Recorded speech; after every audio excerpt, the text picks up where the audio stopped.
তো 4 দিন লাগিলে তোমাৰ আটা আনিবলে হা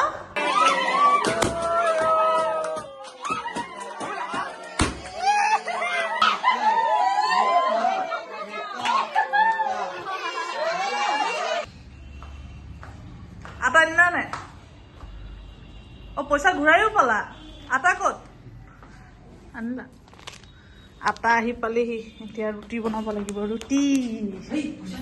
সুপ্ৰভাত জনাইছো সকলোকে আৰু ৰাতিপুৱা ভিডিঅ'টো আৰম্ভ কৰিছো গীতাঞ্জলি নতুন এটা ব্লগ চাই আপোনাক সকলোকে স্বাগতম জনাইছো আৰু আজি ৰাতিপুৱাই হাজবেণ্ডক কৈ আছো 4 দিনৰ পৰা আটা নাই তো এয়া দেখিলে এতিয়া আটা আনিছে এয়া আৰু এতিয়া বনাব লৈছো ৰুটি কিন্তু আগৰ আটাটো চবফালে আটা কম আছিলে এইটো পেকেটটো খতম কিন্তু 4 দিনৰ পৰা চিঞৰি আজি আনিছে মতা মানুহৰ এইবিলাকে কাম ফটোৱা কাম হা কথা ক'লে নুশুনে তাৰপিছতে আকৌ ক'ব তুমি ওলাই নোযোৱা কেলে মোক কাম নাই এইখন মাংস দোকান আনিলা পইচা অনলাইন পুলিচ পইচা পিটিমা কম আঁকিব লাগিলে মতা মানুহ তো 4 দিন লাগিলে তোমাৰ আটা আনিবলে হা নোপোৱা কেলে কাম নাইকিয়া তো এতিয়া মই ৰুটিটো বনাই লওঁ তাৰপিছতে দেখাই আছো A few moments later. তো ৰাতিপুৱা ব্ৰেকফাষ্টটো দেখুৱা নহ'ল কাৰণ ৰাতিপুৱাই এজন আলহীও ঘৰলৈ আহিছিলে চাহ তাহ দিওঁতে ব্যস্ত থাকিলোঁ আৰু এতিয়া বনাই আছো একদম দুপৰীয়াৰ ভাত আৰু ভাত বনাওঁতেও আজি দেৰিয়ে হৈ গৈছে কাম কৰোঁতে বহুত দেৰি হৈ গ'ল আৰু ৰাতিপুৱা ব্ৰেকফাষ্টত ইমান ধুনীয়াকৈ দেখিছিলে ৰুটি বনাবলৈ লৈছিলোঁ আৰু ইমান ধুনীয়াকৈ লুচি বনাইছিলোঁ জানেনে ফুলা কিন্তু কি হ'ল এইফালে চাওকচোন এইটো হৈছে ধাৰা refine oil rice brand oil আৰু তেলখিনি কিবা ঘোলা তো ৰুটিটো বনাওঁতে খাই ইমানেই বেয়া পালোঁ আৰু বটলটো কিবা মানে দাগ বহি গৈছে কেলে এনেকুৱা হ'ল নাজানো আৰু তেলটো ঠাণ্ডাতে হৈছে নে কিয়ে নে ৰুটিখনো খাবলৈ ইমান বেয়া হ'ল সেইকাৰণে গোটেই ৰুটি আহি ডাষ্টবিনত পেলাই থৈ দিলোঁ ডাষ্টবিনত পেলাই দিবলগীয়া হ'ল আৰু হাজবেণ্ডে কৈছে তেলটো পেলাই দিবা বেটাকো তলতে ৰুটি খাবলৈ পঠিয়াই দিলোঁ মাহঁতৰ ওচৰত আৰু আমি দিনৰ ঠাণ্ডা ভাত অকণমানকে খাই ললোঁ তেলটো কিয় বা তেনেকুৱা হ'ল নাজানো আৰু বেয়াই হৈছে নে ঠাণ্ডা দিনতে তেনেকুৱা হৈছে কিন্তু খাওঁতেও যিহেতু বেয়া পালোঁ সেইকাৰণে মানে ৰুটিখিনিও নাখালোঁ আৰু এতিয়া একেবাৰে সেইকাৰণে পটাপট ভাতটো বনাই লৈছোঁ আৰু এইফালে মই বিগ বছখনো লগাই লৈছোঁ আৰু কাণত এইফালে মোৰ ব্লুটুথ লাগি থাকে কিয়নো বিগ বছখন চাই মই বিৰাটেই ভাল পাওঁ আৰু নোচোৱাকৈও থাকিব নোৱাৰোঁ কামখিনিও এৰিব নোৱাৰোঁ ৰাতি যেতিয়া দিয়ে তেতিয়াও লাইভ চাবলৈ কি হয় এডভাৰটাইজ দিয়ে সেইবিলাকৰ কাৰণে মই পৰাপক্ষত পিছদিনাখনে চাওঁ আৰু বেটাৰ কাৰণে বিশেষকৈ চাব নোৱাৰোঁ খোৱা সময়ত তাক চালে মানে সি নুশুব আৰু দিনটো মানে কাম কৰি থাকোঁতে যায়গৈ সেইকাৰণে এনেকৈ কাম কৰি কাণত হেডফোন লগাই মানে বিগ বছখন চাই থাকোঁ আৰু ফাইনেল হ'বই হৈছে আৰু আপোনালোকে বাৰু বিগ বছ চাইছে নাই আৰু যদি চাইছে কাক মানে আপোনালোকে ছাপোৰ্ট কৰে মই বাৰু ছাপোৰ্ট কাকো নকৰোঁ এনেই চাওঁ ভাল লাগে মুঠতে বাকী খানজাদীটো আছিলে তেতিয়া মানে আছিলে তেতিয়া খানজাদীক এজ এ অসমৰ ছোৱালী ছাপোৰ্ট কৰিছিলোঁ কিন্তু এতিয়া তাই ওলাই গ'ল যেতিয়া মানে এনেই চাই থাকোঁ চাব লাগে চাই ভাল লাগে আচলতে তো এতিয়া মই ফাৰ্ষ্টে ভাতটো বনাই লওঁ এইফালে বনিয়ে আছে মই এইফালে মাছ তৰকাৰী হৈ গ'ল কণী বইল কৰি আছোঁ ভাত হৈ গ'লে হৈয়ে যাব তো ভাত পানী বনাই লওঁ আৰু আজি আছে আমাৰ বাৰ্থডে পাৰ্টি এটা বাৰ্থডে আচলতে দাদাৰ ছোৱালীজনী গুণগুণৰ বাৰ্থডে আজি 3 বছৰ হ'ব তো গধূলি বাৰ্থডেলৈও যাব আছে তাৰ আগতে বজাৰ যাব আছে গিফ্ট এটা ল'বলৈ তো ভিডিঅ'টো আগলৈ চাই থাকক আৰু এতিয়া মই ফাৰ্ষ্টে ভাতটো বনাই লওঁ তো আমিও এতিয়া বাৰ্থডেলৈ ওলাই আহিলোঁ বাকী ভিডিঅ' কৰা নহ'ল আৰু এইফালে আমাৰ দেহা বেবী হাই তোমাক গাড়ীখন দেখাই দিয়া বায়ে ক'লে গিফ্ট কিনিব গৈ নিজেও গাড়ী কিনি আনিছে আৰু এইফালে আমাৰ পাইলট আজি ভতিজাৰ বাৰ্থডে কেনেকুৱা লাগিছে দেৰি হৈছে আৰু আমিও এইফালে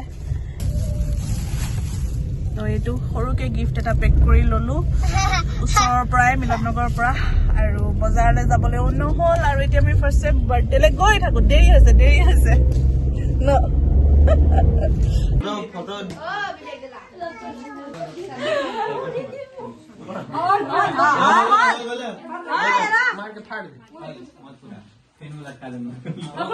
এতিয়া কৰিব নিদিয়ে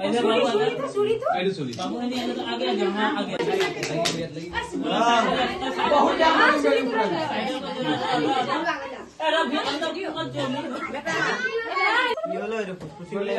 ভালো হয়েছে বেয়া নেকি খালি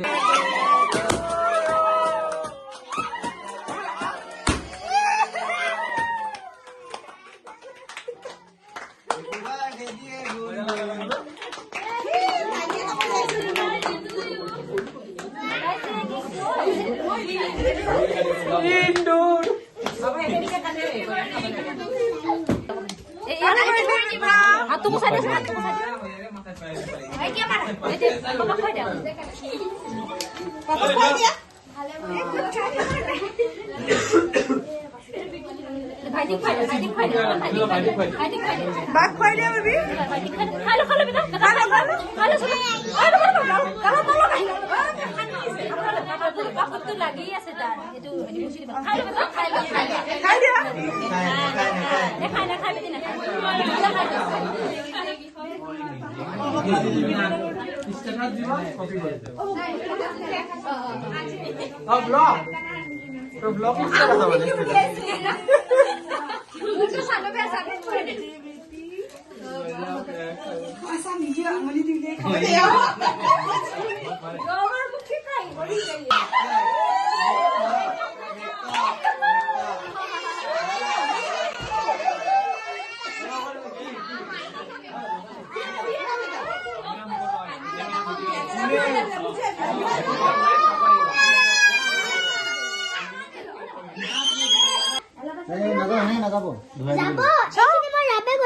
ইছাম বাৰ্থডে গাৰ্লজনী অৱস্থা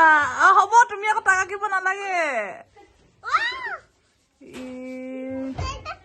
মাৰ্কাৰ পেনে তুমি কাপোৰত নঘঁহিবা দেই বেটা তেতিয়া নাযাব আৰু কেনেকে গুলি মাৰে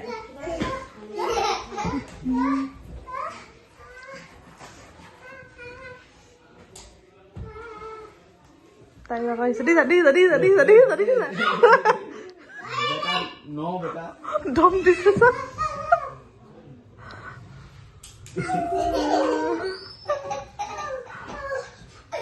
বাবা বাৰ্থডে গ'লে নাচি দিয়া চলটো পিন্ধি লো চেন্দেলটো পিন্ধি ল অৰিয়া বেটা এটা বেলুন ফুটাই আছে তো আমিও বাৰ্থডে পাৰ্টি খাই ঘৰলৈ গুচি আহিলোঁ বাকী খোৱা বোৱাৰ ভিডিঅ' আৰু কৰা নহ'ল কাৰণ গমটো পাইছে বেটাত লগত থাকিলে ক'তনো ভিডিঅ' কৰিব পাৰি আৰু আজিকালি তাৰ ইমানেই উৎপাত হৈছে মানে ভিডিঅ' কৰিবলৈ সময়ে নাপাওঁ আৰু আজি ভিডিঅ'টো ভাবিছোঁ ইমানখিনিতে সামৰণি মাৰি দিওঁ আৰু আমাৰ অকণমানজনীকো আপোনালোকে আশীৰ্বাদ দিব 3 বছৰ হৈছে আৰু লাহে লাহে ডাঙৰ হৈ গৈ আছে লগতে আমাৰ বেটাকো বাকী ভিডিঅ'টো চাই কেনেকুৱা পালে জনাব যদি ভাল পালে তেন্তে প্লিজ লাইক কমেণ্ট শ্বেয়াৰ আৰু আমাৰ চেনেলটো ছাবস্ক্ৰাইব কৰি দিব যিসকলে ফেচবুকত চাই আছে তেওঁলোকে পেজটো ফ'ল' কৰি দিব তেন্তে আজিলৈ বাই বাই